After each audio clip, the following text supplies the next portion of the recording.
रख हौसला वो मंजर भी आएगा।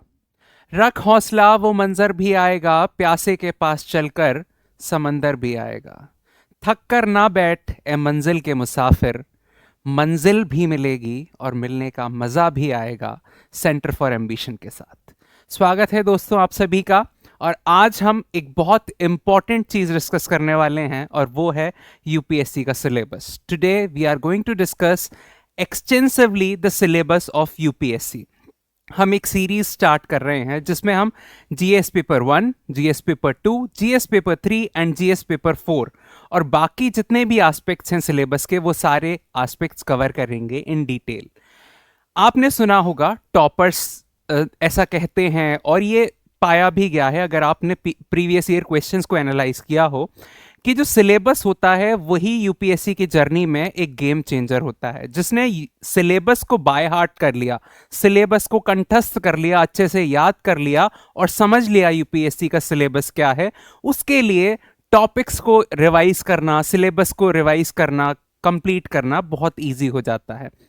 ये कुछ ऐसा है दोस्तों जैसे अंधेरी सड़क है और वहां पर हमारे हाथ में जो मशाल जल रही है वो है यूपीएससी का सिलेबस। तो इसलिए यूपीएससी का जो सिलेबस है उससे अच्छी तरह से अ, याद करना, समझना बहुत जरूरी हो जाता है। तो आइए हम शुरुआत करते हैं पहले लेक्चर की जिसमें हम आज डिकोड करने वाले हैं जीएस पेपर 1 का syllabus. Today we are going to learn about the GS paper 1 syllabus in detail में एनालिसिस करेंगे, ट्रेंड समझेंगे, किस ईयर में कितने क्वेश्चन आए, ओके, और उन क्वेश्चंस का वेटेज क्या था जिससे आपकी जो तैयारी है वो बहुत इंपॉर्टेंट हो जाए। So let's get started. सबसे पहले जो यूपीएससी ने अपने ऑफिशियल डॉक्यूमेंट में सिलेबस को लिखा है that is general studies paper 1। General studies, पहली चीज जो शब्द इस्तेमाल किया है, the word UPSC has used is general studies, सामान्य अध्ययन, ऐसा नॉलेज जो कि सामान्य हो, ओके। लेकिन दिस इज नॉट सामान्य एज वी ऑल नो, ठीक है, जनरल नहीं होता, थोड़ा डिटेल्ड होता है। यहां पर क्या है, जीएस पेपर 1, ठीक है, we are talking about GS paper 1 first. आज की वीडियो में हम जीएस पेपर 1 देखेंगे। जीएस पेपर 1 में कौन कौन से सब्जेक्ट्स हैं और उनका एनालिसिस, ठीक है। इंडियन हेरिटेज पहला पार्ट एंड कल्चर, ठीक है। भारतीय विरासत और संस्कृति, इंडियन आर्ट एंड कल्चर, जिसे हम जनरली आर्ट एंड कल्चर बोल देते हैं, आर्ट एंड कल्चर, ठीक है। इसमें हमारा एंशिएंट, मेडाइवल हिस्ट्री आ जाती है, ठीक है। इट कंसिस्ट ऑफ हमारी जो एंशिएंट हिस्ट्री है और मेडाइवल हिस्ट्री है वो इसका पार्ट होती है, ancient, medieval, then history and geography of the world and society, ठीक है। अब यहां से आपने समझा होगा इस चीज के 4 पहलू हैं। First let's understand GS paper 1 में सिलेबस कौन कौन से सब्जेक्ट्स आते हैं। जीएस पेपर 1, जीएस पेपर 1 का पहला एलिमेंट होता है आर्ट एंड कल्चर।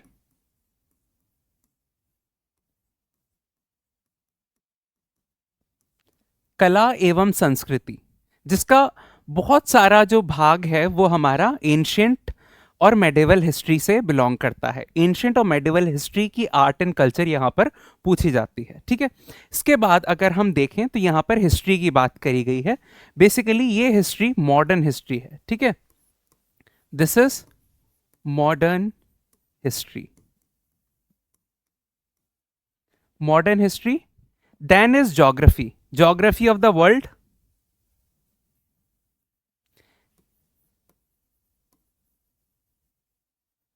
ज्योग्राफी है, and the last part is society,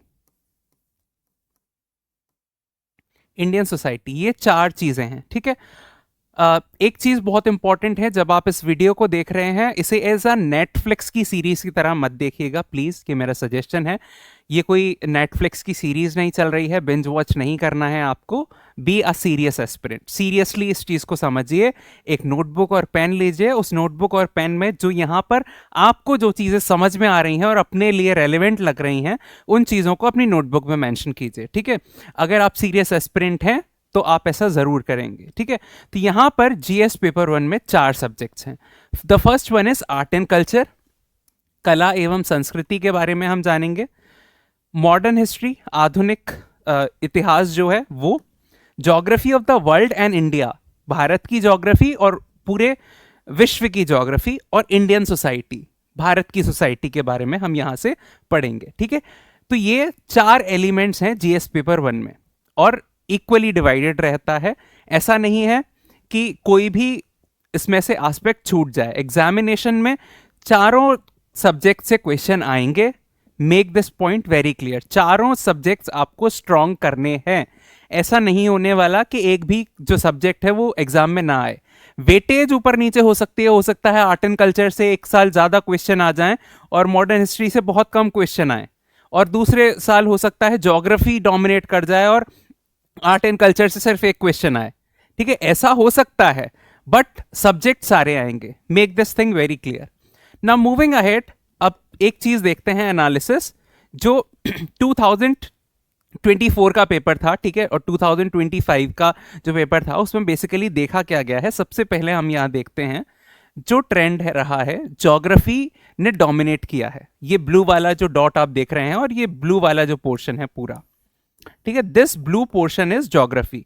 ये ज्योग्राफी की बात करता है। तो यहां पर एक चीज क्लियर हो जाती है, अभी ज्योग्राफी का जो इन्फ्लुएंस है, ज्योग्राफी जो पूछी जा रही है क्वेश्चन में, वो सबसे ज्यादा मात्रा में पूछी जा रही है। It has been extensively asked in the question paper. सबसे ज्यादा वेटेज किसका है? ज्योग्राफी का है, ठीक है। यहां से आप इस चीज को ध्यान रखिएगा, geography is very important subject. तो ज्योग्राफी में तो अपनी कमांड करनी ही है, ठीक है। अगर आप 2024 का प्रीलिम्स का एग्जाम भी देखेंगे तो ज्योग्राफी के questions were the highest. Geography के क्वेश्चन सबसे ज्यादा थे पेपर में, ठीक है। इसके बाद अगर हम देखें this green dot, okay, this is Indian society. Indian society से बहुत क्वेश्चन आ रहे हैं। सबसे पहले ज्योग्राफी, उसके बाद Indian society. We can write over here geography, उसके बाद इंडियन सोसाइटी, ठीक है। इसके बाद अगर हम देखें, next is this circle, Indian heritage and culture and the modern history. They are almost equal, एक इक्वल प्रपोर्शन में है। तो यहां से हम देख सकते हैं इंडियन सोसाइटी के बाद history, history along with art and culture. Art and culture और हिस्ट्री का पोर्शन ज्यादा है। फिर यहां से सबसे एंड में आता है वर्ल्ड हिस्ट्री। वर्ल्ड हिस्ट्री जो है वो बहुत कम अमाउंट में पूछी जाती है। तो यहां से एक चीज आप समझ सकते हैं कि वर्ल्ड हिस्ट्री पर आपको इतना ज्यादा टाइम स्पेंड नहीं करना है। सबसे ज्यादा टाइम आपको स्पेंड करना है वो है ज्योग्राफी। ज्योग्राफी एक साइंटिफिक सब्जेक्ट है जिसमें आपको कॉन्सेप्ट्स बहुत अच्छे से याद करने हैं, समझने हैं, ठीक है। ज्योग्राफी की अगर हम बात करें, यहां पर कॉन्सेप्ट्स का खेल है पूरा। फॉर एग्जाम्पल, अगर एक टॉपिक है साइक्लोन का, तो ये जो साइक्लोन का टॉपिक है आपको इसे एक्सटेंसिवली कवर करना है। आपको साइक्लोन कैसे फॉर्म करता है, ठीक है, कैसे ओरिजिनेट करता है साइक्लोन, ठीक है, टाइप्स ऑफ साइक्लोन्स, कैसे कितने प्रकार के साइक्लोन होते हैं, अफेक्ट्स, ठीक है, क्या इसका अफेक्ट होता है, वो सारी चीजें, ठीक है, रीसेंट साइक्लोन्स इन न्यूज, पूरा एक्सटेंसिवली आपको इसे कवर करना है, ठीक है। ये हो गया आपका हिस्ट्री का पोर्शन, ज्योग्राफी का पोर्शन, सॉरी। ज्योग्राफी कॉन्सेप्चुअल है जिसमें बहुत ज्यादा डिटेल्ड में चीजें आती हैं, ठीक है। हम अभी देखेंगे किस तरह से हमें ज्योग्राफी को अप्रोच करना है। इसके बाद इंडियन सोसाइटी। इंडियन सोसाइटी एक ऐसा सब्जेक्ट है जिसके लिए आपका कॉमन सेंस होना बहुत जरूरी होता है। And it is very well said, common sense is not so common. Common sense होने के कॉमन नहीं है, उसके लिए आपको एक एनालिसिस अपने माइंड में डेवलप करनी होगी। इंडियन सोसाइटी, ठीक है। इंडियन सोसाइटी के बारे में भी आपको बहुत अच्छे से समझना होगा। Then comes your history, art and culture, and finally world history. World history पे आपको थोड़ा कम टाइम स्पेंड करना है। सबसे ज्यादा टाइम आपको स्पेंड करना है ज्योग्राफी पे, फिर इंडियन सोसाइटी पे, then art and culture and modern history, ठीक है। नाउ मूविंग अहेड, अब आगे चलते हैं और पहला सब्जेक्ट लेते हैं। द फर्स्ट सब्जेक्ट इज पहला सब्जेक्ट है आर्ट एंड कल्चर, कला एवं संस्कृति। कला एवं संस्कृति से आप क्या समझते हैं? ठीक है, जो भी आपके मन में, अगर मैं ये शब्द बोल रहा हूं आर्ट एंड कल्चर, कला एवं संस्कृति, इस सब शब्द को सुनने के बाद आपके मन में क्या आ रहा है? आप कला या आर्ट सुनने के बाद आपके मन में एक पेंटिंग आ रही होगी, ठीक है, एक कोई भी एंशिएंट सी पेंटिंग हो सकती है, एक मूर्ति हो सकती है। कल्चर से आपके दिमाग में डांस, फेस्टिवल, ये सारी चीजें आ रही होंगी, ठीक है।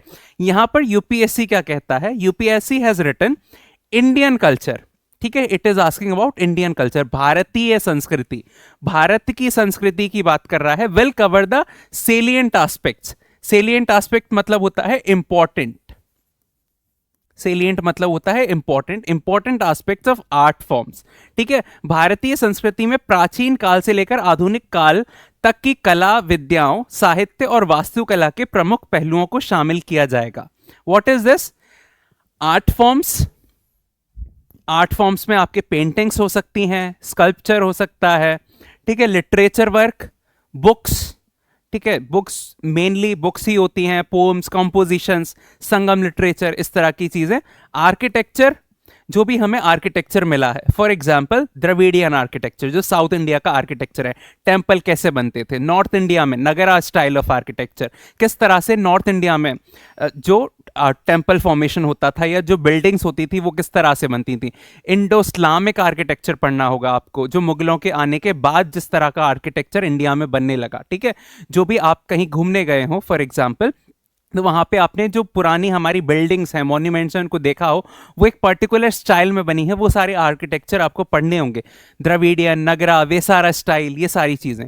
कहाँ से? एंशिएंट से लेकर मॉडर्न टाइम्स तक, ancient history, medieval history and modern history. Modern history में जैसे कि क्वेश्चन आ सकता है हमारी पार्लियामेंट से रिलेटेड, जो पार्लियामेंट है वो भी एक आर्किटेक्चर है, ठीक है। ऑलरेडी एक बार क्वेश्चन आ चुका है, वो प्रीलिम्स में आया था कि जो हमारा संसद भवन है, पुराना वाला जो संसद भवन था, it has been inspired from the 64 Yogini temple. जो 64 योगिनी टेम्पल है वैसा दिखने वाला है हमारा संसद भवन, क्या वो उससे प्रेरित हुआ है? इस तरह के मॉडर्न एस्पेक्ट में भी आर्किटेक्चर को पूछा जा सकता है।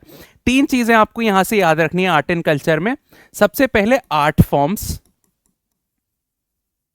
इसके बाद आर्किटेक्चर, ठीक है, आर्किटेक्चर के बाद लिटरेचर। ये तीन चीजें आपको ढंग से याद करनी है। सिलेबस में आर्ट एंड कल्चर में तीन चीजें पूछी जाती हैं, art forms, literature and architecture, ancient, medieval और मॉडर्न के तीनों एस्पेक्ट्स के जो भी हमारे आर्ट फॉर्म्स हैं, लिटरेचर है और आर्किटेक्चर है, वो आपको याद करना है along with the history part, ठीक है। उसका भी आपको बैकग्राउंड देखना होगा। अगर हम ट्रेंड की बात करें कि कितने क्वेश्चन आए, ठीक है, तो ये 10 मार्कर्स और 15 मार्कर्स हमने देखा कि कितने 10 मार्कर क्वेश्चन थे, कितने 15 मार्कर क्वेश्चंस थे। अगर हम 2025 की बात करें, 2025 की बात करें, तो यहां पर 3 क्वेश्चन पूछे गए थे आर्ट एंड कल्चर से, 3 क्वेश्चन, वो भी 10 marker. This is equals to 30 marks. 30 number का 30 नंबर के क्वेश्चन आए थे 2025 के पेपर में, ठीक है। 30 मार्क्स कोई छोटा मोटा अमाउंट नहीं होता है, it has a huge weightage, 30 marks. और यही ट्रेंड आप देखेंगे, यही ट्रेंड यहां पर मेंटेन किया गया है। अगर आप यहां देखेंगे 2024 में एक 10 मार्कर था, एक 15 मार्कर था, ठीक है। 23 में भी एक 10 मार्कर था और 2 15 मार्कर थे। 2022 में भी एक जो हमारा 10 मार्कर, 2 15 मार्कर। 2021 में सिर्फ एक क्वेश्चन आया था, दैट इज 10 मार्कर, ठीक है। इस तरह से आपने देखा होगा यहां पर क्या हो रहा है, जो पूरा ट्रेंड एनालिसिस हम देखें तो ऑलमोस्ट 3 क्वेश्चंस तो पूछे ही जा रहे हैं, और यहां पर ये 30 से लेकर 45 मार्क्स तक का हमारा वेटेज रहता है आर्ट एंड कल्चर का, ठीक है। Art and culture 3 question on an average पूछे जा रहे हैं पिछले कुछ सालों से, और यहां पर लगभग 30 से 45 नंबर का हमारा जो GS1 का वेटेज होता है वो आर्ट एंड कल्चर का होता है। अब आर्ट एंड कल्चर अप्रोच कैसे करनी है, तो इसके लिए सबसे पहले अगर आप बेसिक को, अपनी फाउंडेशन को मजबूत करेंगे। ठीक है, आर्ट एंड कल्चर के लिए आप देखेंगे यहां पर दो इंपॉर्टेंट बुक्स हैं। The very first book is an introduction to Indian art, भारतीय कला का इंट्रोडक्शन। ठीक है, ये दो पार्ट्स में आती है, एक है इसका पार्ट 1, एक है पार्ट 2। ये दो एनसीईआरटी हैं। पार्ट 1 जो है क्लास 11th की एनसीईआरटी है, क्लास 11th एनसीईआरटी, और दूसरा पार्ट है क्लास 12th की NCERT. Class 11th and 12th की ये जो एनसीईआरटी की बुक्स हैं, इन बुक्स को आपको एक्सटेंसिवली पढ़ना है। अगर ये बुक्स आपकी कंप्लीट हो जाती हैं, then you can switch to other standard books. आप अदर स्टैंडर्ड बुक्स कोई भी मार्केट में से अच्छी बुक ले सकते हैं, लेकिन बेसिक सोर्स आपका यही रहेगा। क्वेश्चंस इन्हीं दोनों में से आने वाले हैं, क्योंकि यूपीएससी में देखा गया है जो क्वेश्चंस होते हैं वो सब्जेक्टिवली कहाँ से पूछे जा रहे हैं, एनसीईआरटीज में से ही पूछे जा रहे हैं। तो बुक की अगर हम बात करें तो introduction to Indian art part 1 class 11th की NCERT and introduction to Indian art part 2 class 12th की एनसीईआरटी। ये दो बुक्स आपको कंठस्थ कर लेनी है। You have to learn it by your heart. See, जब मैं बोल रहा हूं कंठस्थ कर लेनी है, कंठस्थ करने का मतलब ये नहीं है कि आपको चीजें रटनी है, रटनी नहीं है, आपको समझनी है। फैक्ट्स तो आपको रटने होंगे। देखो, हर सब्जेक्ट में कुछ ना कुछ पोर्शन ऐसा होता है जो हमें रटना होता है, लेकिन ज्यादा पोर्शन ऐसा होता है जो हमें समझना है। अगर आप समझेंगे, अपने कॉन्सेप्ट्स को क्लियर करेंगे, तो आप समझ पाएंगे कि ये किस तरह से होता है। जब हम इन प्रीवियस ईयर क्वेश्चंस का एनालिसिस करेंगे मेंस का, तब हम समझेंगे कि किस तरह से कॉन्सेप्ट्स को समझा जाता है। ओके, फिलहाल के लिए ये बुक सोर्स है आपका। ठीक है, दो बुक्स एंशिएंट हिस्ट्री की, इसमें आर्ट एंड कल्चर भी आता है। That is the very first is ancient India की, एंशिएंट इंडिया जो किताब है। ठीक है, यहां पर आप देखेंगे ये जो किताब है क्लास 11th की ओल्ड एनसीईआरटी, क्लास 11th की ओल्ड एनसीईआरटी है। ये आप रेफर कर सकते हैं, बुक पेज आपके सामने है। ठीक है, क्लास 11th की ओल्ड एनसीईआरटी। न्यू एनसीईआरटी भी है, ओल्ड एनसीईआरटी पढ़नी है, plus themes in Indian history part 1। ठीक है, क्लास 12th न्यू एनसीईआरटी। ठीक है, दो छोटी छोटी पतली पतली किताबें हैं। आपका अपना बेसिक क्लियर करना है तो यहीं से करना होगा। ये इंडियन हिस्ट्री, एंशिएंट हिस्ट्री की बात करी। एंशिएंट हिस्ट्री के लिए दो सोर्सेज हैं, एक तो क्लास 11th की ओल्ड एनसीईआरटी और क्लास 12th की न्यू एनसीईआरटी। दोनों की ये इमेजेस आप देख लीजिए, आपको यही बुक्स रेफर करनी है। ठीक है, इसके बाद मेडिवल इंडिया की हम बात करें, ओल्ड एनसीईआरटी। ठीक है, class 11th old NCERT, old NCERT है क्लास 11th की मेडिवल इंडिया की, एज वेल एज। ठीक है, ये था। Okay, some pages missing, we'll consider it. Okay, now अब बात आती है नेक्स्ट एस्पेक्ट की, दैट इज इंडियन हिस्ट्री, भारतीय इतिहास। ठीक है, इंडियन हिस्ट्री हमने आर्ट एंड कल्चर देखा, आर्ट एंड कल्चर के बाद इंडियन हिस्ट्री आती है। अब यूपीएससी क्या कह रहा है, ध्यान से समझेंगे। Modern Indian history, modern Indian history क्या कंसिडर करेगा? Modern Indian history from about middle of the 18th century. 18th century मतलब 1750s, middle of the 18th century, 1750 वाले दशक से लेकर present, significant events, personalities and issues. ठीक है, 1750s से लेकर आज तक के जो भी इंपॉर्टेंट इवेंट्स हुए हैं, जो घटनाएं हुई हैं, जो भी पर्सनैलिटीज हुई हैं, फॉर एग्जाम्पल गांधी जी, राजा राम मोहन रॉय। ठीक है, इश्यूज, जो भी इश्यूज रहे हैं। ठीक है, ये होगा आधुनिक भारतीय इतिहास 18वीं शताब्दी के मध्य से लेकर वर्तमान तक, महत्वपूर्ण घटनाएं, व्यक्तित्व और मुद्दे, ये चीजें आपको कंसिडर करनी होंगी। ठीक है, 1750 से मॉडर्न इंडियन हिस्ट्री की बात हो रही है यहां पर, भारत आधुनिक भारतीय इतिहास। ठीक है, मॉडर्न इंडियन हिस्ट्री की बात हो रही है 1750 से लेकर टिल प्रेजेंट। तीन चीजों के ध्यान रखना है, इवेंट्स, जो घटनाएं हुई।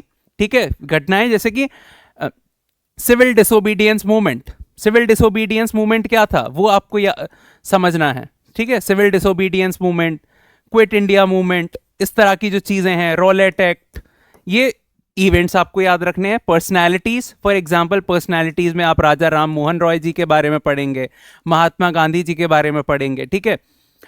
इस तरह की और इश्यूज जो भी मुद्दे रहे हैं वो सारी चीजें, जैसे कांग्रेस कब फॉर्म हुई, इस तरह के मुद्दे जो हुए हैं, ठीक है। इसके बाद हम देखें तो फ्रीडम स्ट्रगल मूवमेंट, ये अलग से लिखा गया है, फ्रीडम स्ट्रगल मूवमेंट, ठीक है। उसकी वेरियस स्टेजेस, ये सारी हमने जो देखी, ये सारी स्टेजेस और इंपॉर्टेंट कंट्रीब्यूटर्स, भारत के आजादी की लड़ाई में जिन लोगों ने कंट्रीब्यूट किया है वो लोग, उनका कंट्रीब्यूशन, उनका योगदान different parts of the country, Bharat के अलग अलग हिस्सों में किस किस ने अपना रोल प्ले किया। फॉर एग्जाम्पल जब हम बात करते हैं भारत की पहली आजादी की लड़ाई के बारे में, 1857 का जो रिवोल्ट था, सिपॉय म्यूटिनी जिसे बोलते हैं, इसमें बहुत पोटेंशियल क्वेश्चंस बनते हैं, ठीक है, कि इलाहाबाद से किसने लड़ाई करी थी, बरेली से किसने लड़ाई करी थी, ठीक है। इस तरह के क्वेश्चन आ सकते हैं, दिल्ली से कौन लड़ रहा था, इस तरह के क्वेश्चंस बहुत इंपॉर्टेंट हो जाते हैं हमारे लिए, ठीक है। तो इंडियन फ्रीडम स्ट्रगल मूवमेंट बहुत ज्यादा इंपॉर्टेंट हो जाता है। स्वतंत्रता संग्राम, इसके विभिन्न चरण और देश के विभिन्न इतिहासों से महत्वपूर्ण योगदान करता, ठीक है, योगदान करता और उनका क्या योगदान रहा, यह भी आपको समझना है। इसके बारे में अगर हम ट्रेंड एनालिसिस समझें, मॉडर्न इंडियन हिस्ट्री की अगर हम बात करें तो मॉडर्न इंडियन हिस्ट्री में लास्ट ईयर एक 15 मार्कर क्वेश्चन था, ठीक है, 15 मार्क्स का। उससे पहले एक 10 मार्कर क्वेश्चन था। फिर 2023 में एक 1 मार्कर, एक 15 मार्कर। तो ऑन एन एवरेज अगर हम देखें तो ऑन एन एवरेज 2 क्वेश्चंस पूछे जा रहे हैं, 2 क्वेश्चंस पूछे जाते हैं, ठीक है। 2 क्वेश्चंस लगभग आप इन्हें मान सकते हैं 20 से लेकर 35 मार्क्स तक का यहां पर वेटेज हो जाता है। 20 से लेकर 35 मार्क्स तक का यहां पर वेटेज हो जाता है, जो इंपॉर्टेंट हो जाता है। अगर हम इसकी सोर्स लिस्ट की, और हाँ, इसमें साथ में पोस्ट इंडिपेंडेंस भी है। पोस्ट इंडिपेंडेंस इससे बहुत कम क्वेश्चन आते हैं, जैसे 2025 में एक क्वेश्चन आया था, उससे पहले 24 और 23 में कोई भी क्वेश्चन नहीं पूछा गया, 2022 में एक 15 मार्कर था, ठीक है। ये चीज आप पॉलिटी में भी पढ़ेंगे। ये पोस्ट इंडिपेंडेंस ज्यादातर हम लोग पॉलिटी जीएस पेपर 2 में देखेंगे, हालांकि क्वेश्चन इसमें भी आते हैं, ठीक है, बट रेयरली। इसके लिए सोर्सेस कौन से फॉलो करने हैं आपको? ये मेडिवल इंडिया की किताब है, ठीक है, न्यू एनसीईआरटी। यहां पर आपको फॉलो करना है सबसे इंपॉर्टेंटली दिस बुक, ये आपके लिए बाइबल होनी चाहिए, ठीक है। ये ओल्ड एनसीईआरटी है, ओल्ड एनसीईआरटी बिपिन चंद्रा जी की, ओल्ड एनसीईआरटी बिपिन चंद्रा जी की मॉडर्न इंडिया, ठीक है। ये किताब आप ऐसा मान लीजिए, इसको, इस किताब में से प्रीलिम्स में से भी क्वेश्चन आते हैं और मेंस में भी क्वेश्चन आते हैं। This book you should at least revise 5 to 6 times, ठीक है। आपको याद होनी चाहिए, किताबें ढंग से आपको पढ़नी है। दिस एनसीईआरटी आधुनिक भारत कक्षा 12वीं की ओल्ड एनसीईआरटी की किताब है। इस किताब को आपको अच्छे से पढ़ना है। इसके साथ ही new NCERT, class 12th new NCERT,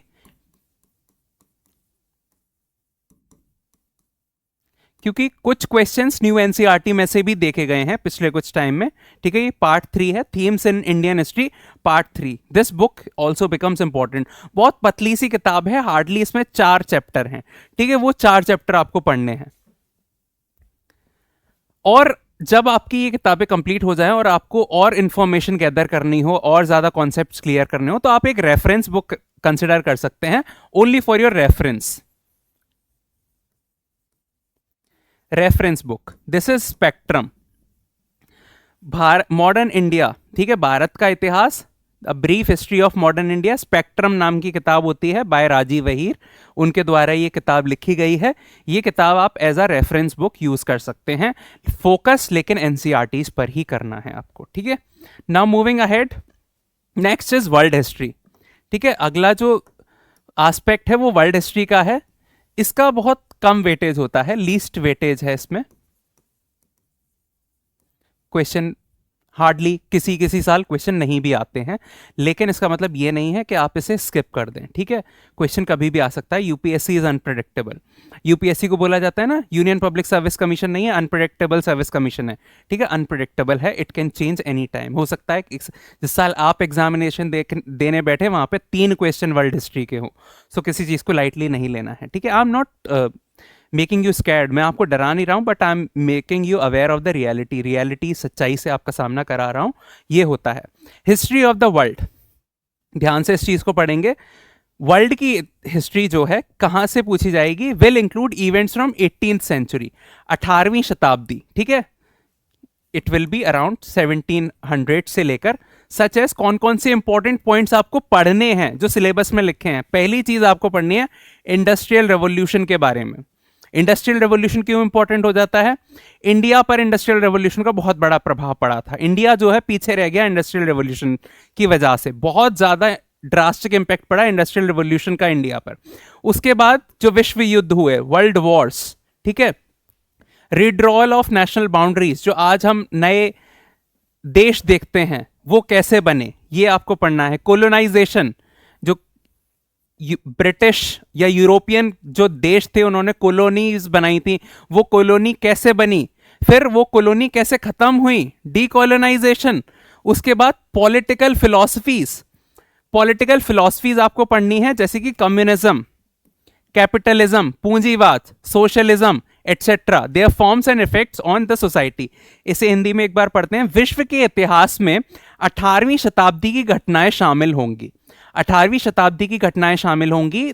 इसका मतलब है 1700 के लगभग से इतिहास हमें वर्ल्ड का पढ़ना है, ठीक है। जैसे कि औद्योगिक क्रांति, इंडस्ट्रियल रेवोल्यूशन पढ़ना है, विश्व युद्ध पढ़ने हैं, वर्ल्ड वॉर्स पढ़ने हैं, राष्ट्रीय सीमाओं का पुनर्निर्धारण, जो नए देश हैं वो किस तरह से बने, उपनिवेशवाद, ठीक है, उपनिवेशवाद मतलब कम्युनिज्म, कम्युनिज्म क्या होता है वो, उस उपनिवेशवाद से मुक्ति, oh sorry this is colonisation, colonisation, sorry this is my bad, this is colonisation, colonisation, decolonisation, ठीक है। उसके बाद साम्यवाद, साम्यवाद means communism, okay sorry I made this mistake, please correct this. साम्यवाद मतलब होता है कम्युनिज्म, कैपिटलिज्म, पूंजीवाद, समाजवाद, सोशलिज्म जैसी राजनीतिक विचारधाराएं, इस तरह की राजनीतिक विचारधाराएं, साम्यवाद, पूंजीवाद, समाजवाद, इस तरह की जो राजनीतिक विचारधाराएं हैं वो पढ़नी है आपको। उनके स्वरूप, समाज पर उनका क्या प्रभाव पड़ा, जैसे कि कैपिटलिज्म की अगर हम बात करें, पूंजीवाद की, समाज पे क्या प्रभाव पड़ रहा है आज की डेट में, ये भी इंपॉर्टेंट हो जाता है। कहां से ये पूंजीवाद बनना शुरू हुआ, ये भी आपको पढ़ना है, ठीक है। आपको इनकी थरो अंडरस्टैंडिंग होनी चाहिए। ये है वर्ल्ड हिस्ट्री की बात। अगर हम वर्ल्ड हिस्ट्री का ट्रेंड देखें तो फिलहाल 2025 में कोई क्वेश्चन नहीं आया, 24 में भी कोई क्वेश्चन नहीं आया, 23 में एक क्वेश्चन था, 22 में कोई क्वेश्चन नहीं था, 21 में एक क्वेश्चन था, और हार्डली एक क्वेश्चन पूछा जाता है। लेकिन इसका मतलब ये नहीं है नेग्लेक्ट कर देना, क्योंकि यहाँ 2013 में देखिए आप, 4 क्वेश्चन, 40 मार्क्स का पेपर था, ठीक है। 40 मार्क्स GS1 में सिर्फ किसके थे, वर्ल्ड हिस्ट्री के थे। यूपीएससी कभी भी हो सकता है आगे आने वाले समय में 2013 का पैटर्न रिपीट हो जाए, हु नोस, किसको पता है, गॉड नोस, ठीक है। ये हो सकता है 40 क्वेश्चन आ जाएं आपके एग्जामिनेशन में 10 मार्कर, और आपके लिए 40 मार्क्स, ठीक है। उस चीज से बचने के लिए, सडन शॉक से बचने के लिए आपको पहले से तैयार रहना होगा, ठीक है। इसके लिए अगर हम बुक्स की बात करें, बेसिक सोर्सेस, बेसिक बुक किताबों की हम बात करेंगे, एनसीईआरटी, ठीक है। कंटेम्परेरी वर्ल्ड हिस्ट्री, ये एनसीईआरटी है क्लास 12th की, क्लास 12th की एनसीईआरटी है। समकालीन विश्व इतिहास, कंटेम्परेरी वर्ल्ड हिस्ट्री, भारत का इतिहास, एनसीईआरटी की किताब है, पतली सी किताब होती है, इसे आप अच्छे से पढ़िए, ठीक है। और अगर आप बहुत डीप में जानना चाहते हैं तो एक हिंदी मीडियम की एक किताब है, विश्व इतिहास का सर्वेक्षण, दीनानाथ वर्मा जी, शिव कुमार सिंह जी के द्वारा ये पुस्तक लिखी गई है। ये पुस्तक काफी ज्यादा अच्छी किताब है जिसे आप पढ़ सकते हैं अपनी नॉलेज के लिए। लेकिन यहां पर आप कंटेम्परेरी वर्ल्ड हिस्ट्री तक अपने आप को वो करिएगा, क्योंकि ज्यादा क्वेश्चन नहीं आते हैं, ज्यादा टाइम पे स्पेंड नहीं करना है, ठीक है। और एक चीज याद रखिएगा, आपको यहाँ जनरल स्टडीज का पेपर देना है, आपको पीएचडी नहीं करनी है किसी भी सब्जेक्ट में, ठीक है।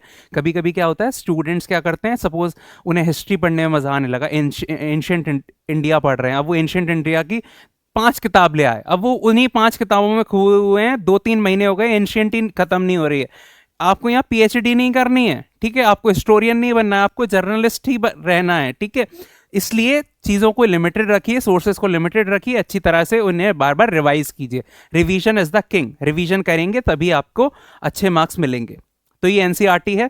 बाकी आप अपने कोचिंग्स के नोट्स रेफर कर सकते हैं, they are enough, this is enough.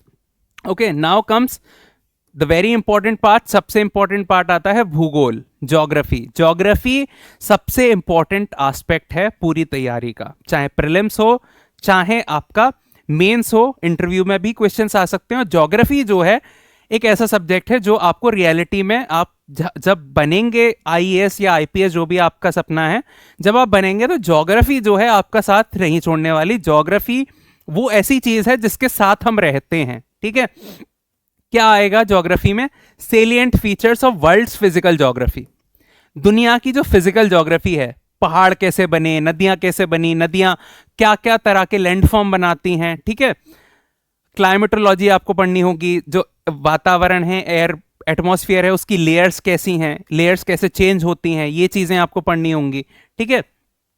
विश्व के भौतिक भूगोल की प्रमुख विशेषताएं, ठीक है, फिजिकल ज्योग्राफी आपको पढ़नी है। Very simple, class 11th NCERT physical geography की हो जाएगा। Prelims mains everything is sorted. बस आपको कॉन्सेप्ट्स क्लियर करने के लिए थोड़े से यूट्यूब वीडियोस का आप सहारा ले सकते हैं, अपने क्लास नोट्स और ये एनसीईआरटी, दैट्स ऑल, हो जाएगा, इट इज सॉर्टेड, ठीक है। डिस्ट्रीब्यूशन ऑफ की natural resources across the world, दुनिया में कहां कहां नेचुरल रिसोर्सेज मिल रहे हैं। अगर आप करंट अफेयर्स की सीरीज देख रहे हैं तो आपको पता होगा कि हम लोग rare earth elements, lithium, lithium triangle, इन सारी चीजों की बात कर रहे हैं। क्रिटिकल मिनरल्स कहां मिलते हैं, साउथ एशिया और इंडियन सबकॉन्टिनेंट प्रमुख तौर पर आपको पढ़ना है, ठीक है। Primary, secondary, tertiary sector industries के बारे में पढ़ना है। पूरी दुनिया कहां पर प्राइमरी, सेकेंडरी और टर्शरी सेक्टर की इंडस्ट्रीज हैं, ठीक है। विश्व भर में प्रमुख प्राकृतिक संसाधनों का वितरण, विशेष रूप से दक्षिण एशिया और भारतीय उपमहाद्वीप, विश्व के विभिन्न भागों, भारत सहित में प्राथमिक, द्वितीयक, तृतीयक क्षेत्र में उद्योगों की स्थापना के लिए जिम्मेदार कारक, ठीक है। ये चीज आपको पढ़नी है। फिर उसके बाद आ जाता है इंपॉर्टेंट जियोफिजिकल फिनोमेना। यहां यूपीएससी कह रहा है कि भाई ये टॉपिक तो आपको पढ़ने ही है। कौन कौन से, अर्थक्वेक, भूकंप, सुनामीज, वॉल्केनिक एक्टिविटीज, साइक्लोन, ये सारी चीजें, ये ज्योग्राफिकल फीचर आपको पढ़ने होंगे, ठीक है। And their location changes in critical geographical feature including water bodies and ice cap, flora and fauna and there effects. क्या है समझते हैं। भूकंप, सुनामी, ज्वालामुखी गतिविधि, चक्रवात आदि जैसी महत्वपूर्ण भूभौतिकीय घटनाएं, भौगोलिक विशेषताएं और उनकी स्थिति, महत्वपूर्ण भौगोलिक विशेषताएं, ठीक है। बेसिकली आपको क्या पढ़ना है, जो भी हमारे फिजिकल ज्योग्राफी के फीचर्स हैं, जो डिजास्टर मैनेजमेंट वाला पोर्शन होता है, वो भी आपको पढ़ना है। यहाँ पर फ्लोरा एंड फौना पढ़ना है, कौन सा पेड़ कहाँ पाया जाता है, कौन सा जानवर कहाँ पाया जाता है, स्पीशीज जो हैं, ठीक है, वो आपको पढ़नी है। ये सारी चीज़ें जो हैं आपको अच्छे से तैयार करनी है।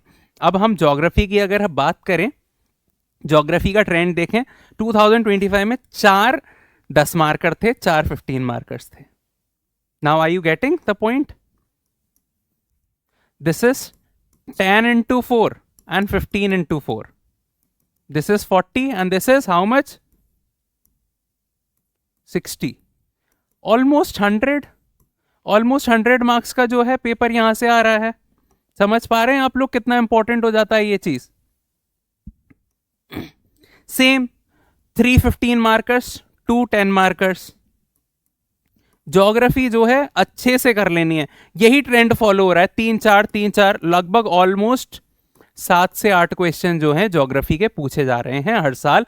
लगभग 100 नंबर का पेपर जो होता है वो ज्योग्राफी का ही होता है, ठीक है। बुक सोर्स की हम बात करें, बिगिनर हैं अगर आप, तो आप 6th क्लास की एनसीईआरटी से शुरू कर सकते हैं, ठीक है। NCERT class 6th class 7th, class 8th, ये class 9th, this is for class 10th। ये बहुत इंपॉर्टेंट है, ठीक है, this book is very important. ये क्लास 11th की फिजिकल एनसीईआरटी है, ठीक है, physical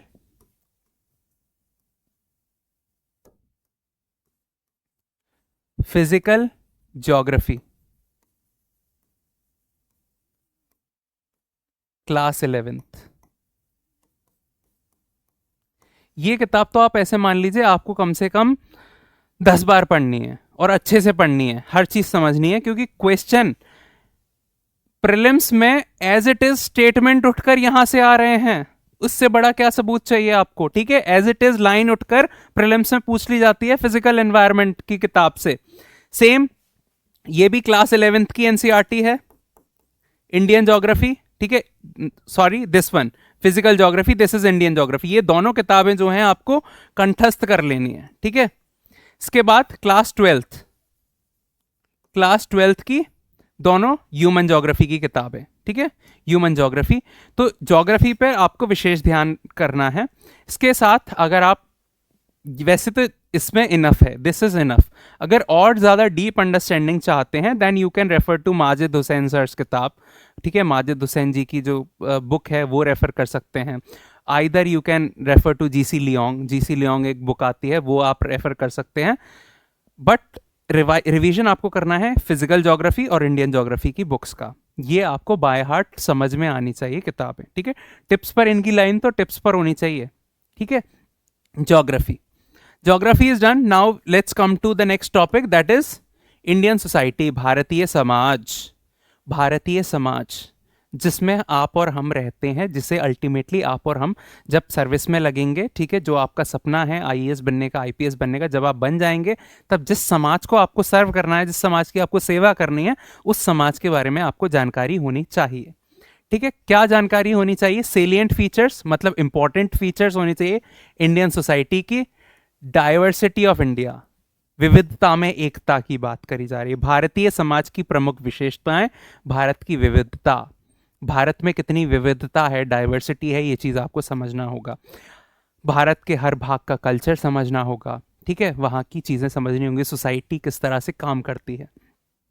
role of women and women's organisation, महिलाओं का रोल, महिलाओं के जो ऑर्गेनाइजेशन है, for example SHG, self help groups, इनका क्या रोल है ये आपको समझना होगा। पॉपुलेशन एंड एसोसिएटेड इश्यूज, इसे डेमोग्राफी बोलते हैं, ये आपको समझना होगा। पॉपुलेशन, सेंसस सिर्फ फिगर्स नहीं होते हैं, सेंसस की कितनी पॉपुलेशन है, फिगर से हम पता लगाते हैं कि महिलाओं की स्थिति क्या है, गरीबी कितनी है, कितने लोग किस ऑक्यूपेशन में काम कर रहे हैं। पॉवर्टी, गरीबी, डेवलपमेंटल इश्यूज, ठीक है, वेलफेयर स्कीम्स के बारे में पढ़ना है आपको। अर्बनाइजेशन, शहरीकरण से होने वाली जो परेशानियां हैं, प्रॉब्लम्स हैं, वो और उनके निस्तारण के बारे में आपको जानना है, रेमेडीज। महिलाओं और महिला संगठनों की भूमिका, जनसंख्या और उनसे संबंधित मुद्दे, गरीबी और विकास संबंधी मुद्दे, शहरीकरण, उनकी समस्याएं और उनके समाधान, ठीक है, इंडियन सोसाइटी का इंपॉर्टेंट पोर्शन है। विमेन,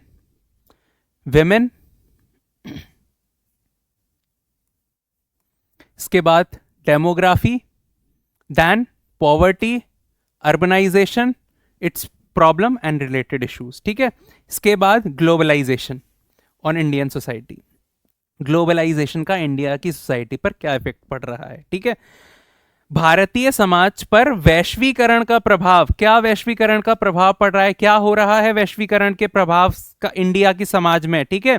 इंडिया के समाज में जो हमारे एलपीजी रिफॉर्म्स हुए थे उसका क्या प्रभाव पड़ रहा है, ये आपको समझना होगा। Effects of globalisation on Indian society, कि हमारा जो कल्चर है, हमारी सोसाइटी किस तरह से चेंज हो रही है, ठीक है। वैश्वीकरण, ग्लोबलाइजेशन हुआ, हमारे यहाँ सर्विसेज आई, इंस्टाग्राम आया, फेसबुक आया, उससे हमारा समाज में क्या परिवर्तन आया, यहां से आप जैसे इसको लिंक कर सकते हैं। इमाइल डर्कहाइम जो सोशियोलॉजिस्ट हुए हैं, उन्होंने दो तरह की बात कही थी कि एक होती है मैकेनिकल सॉलिडेरिटी और एक होती है ऑर्गेनिक सॉलिडेरिटी। पहले के लोग क्या करते थे, मैकेनिकल सॉलिडेरिटी होती थी उनमें, मतलब वो सब लोग सब काम कर रहे थे। आज के ज़माने में क्या है, ऑर्गेनिक सॉलिडेरिटी है।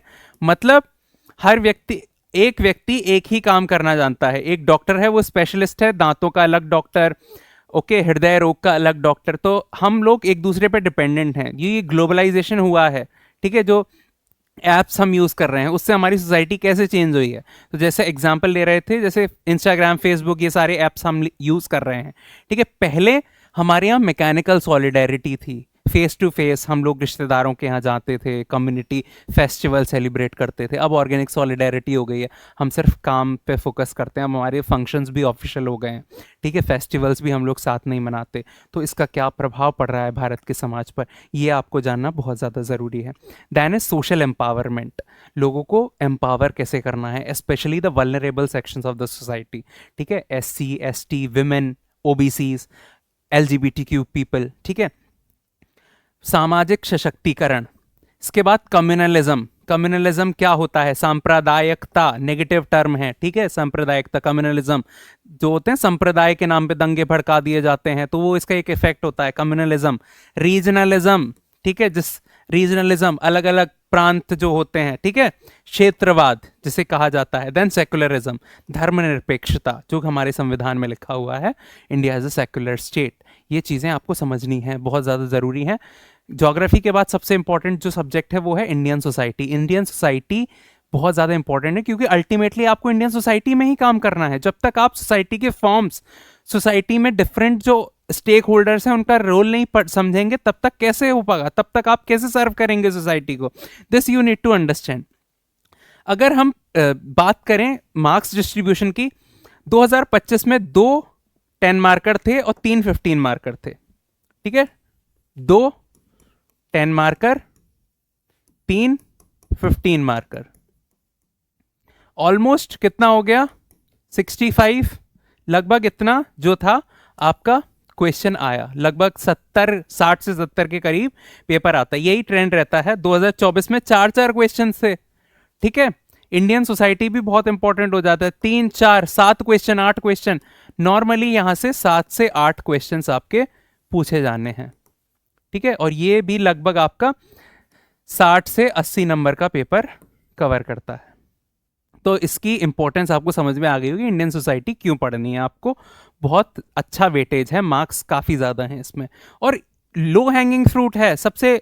मतलब आप आसानी से, इंडियन सोसाइटी में इतनी मेहनत भी नहीं करनी, अच्छे से समझ में आ जाएगा चीज़ें, और आप अच्छे से मार्क्स भी ला सकते हैं। इसमें लो हैंगिंग फ्रूट है, बस शर्त इतनी है कि आपको अपने आंसर्स को यूनिक बनाना है, ठीक है। आप आंसर राइटिंग कैसे करते हैं उसको आपको अच्छे से सीख लेना है, स्किल डेवलप करनी है आपको। अगर कोई, फॉर एग्जाम्पल, अगर आप कोई भी एक सोशल इशू है, उस सोशल इशू को अगर आप करंट में हो रही चीजों से रिलेट कर सकते हैं, ठीक है। फॉर एग्जाम्पल अर्बनाइजेशन की अगर हम बात करें, तो अर्बनाइजेशन और उसकी प्रॉब्लम्स, अगर क्वेश्चन आ जाए रिसेंट अरावली इश्यूज, आप उसे कनेक्ट कर सकते हैं, ठीक है। दो चीजों को कनेक्ट कीजिए, कितना सुंदर आंसर बनेगा आपका।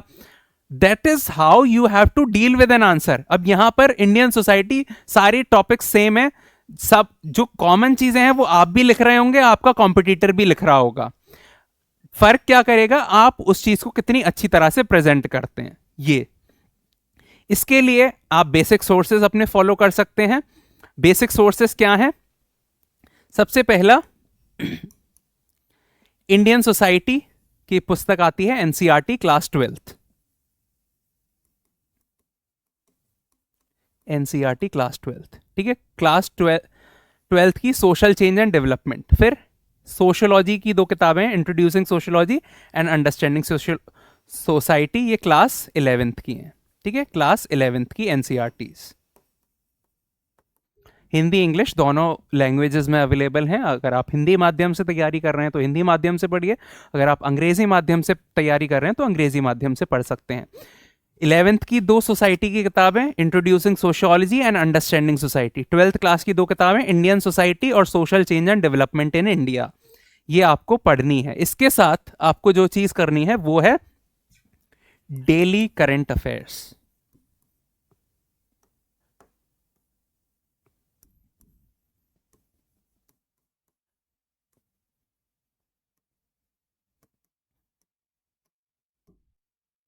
डेली के करंट अफेयर्स आपको पढ़ने हैं। करंट बहुत इंपॉर्टेंट है इस एस्पेक्ट में, ठीक है। हिस्ट्री में देखो इतना ज़्यादा करंट अफेयर्स नहीं होता, कभी कभार हिस्ट्री का कोई टॉपिक आता है। अच्छे से अगर आप पढ़ रहे हैं तो आप हिस्ट्री को भी कनेक्ट कर पाएंगे। ज्योग्राफी इज समथिंग जिसको करंट की ज़रूरत होती है। करंट अफेयर्स में ज्योग्राफी इज देयर, ज्योग्राफी के लिए आपको करंट अफेयर्स रेफर करना है। इसके बाद सोसाइटी के लिए, सोसाइटी के लिए आपको करंट अफेयर्स रिलेट करना है। हिस्ट्री में इतना पोर्शन नहीं है, आर्ट एंड कल्चर में यहाँ पर बहुत कम डेवलपमेंट आपको देखने को मिलते हैं। यहाँ पर स्टैटिक पर ज़्यादा फोकस करना है। करंट अफेयर्स आपको इन दोनों में लिंक करने हैं। स्टैटिक इन दोनों में भी है, लेकिन करंट अफेयर्स को आपको लिंक करना है अगर आपको अपना आंसर बेटर बनाना है, ज़्यादा मार्क्स अचीव करने हैं तो, ठीक है। तो यहां से आपको समझ में आया होगा किस तरह से जीएस पेपर 1 आपके लिए इंपॉर्टेंट होता है। ये इंट्रोडक्टरी सेशन था जिसमें हमने जीएस पेपर 1 को कवर किया। कौन कौन से सब्जेक्ट्स हैं इसमें, उनका वेटेज क्या है, कौन कौन सी बुक्स आपको रेफर करनी चाहिए। इसके साथ ही अब हम नेक्स्ट वीडियो में समझेंगे जीएस 2 को। धीरे धीरे करके हमारा जो मोटिव है वो है आपको बेहतर बनाना, कि आपकी जो तैयारी है वो इजी हो जाए, सुगम हो जाए तैयारी, आप अच्छे से तैयारी कर पाएं। अगर आपको कोई भी डाउट है, कोई क्वेरी है, तो आप ऑफलाइन सेंटर पर विजिट कर सकते हैं, कमेंट सेक्शन में पूछ सकते हैं। You can contact at our given numbers also.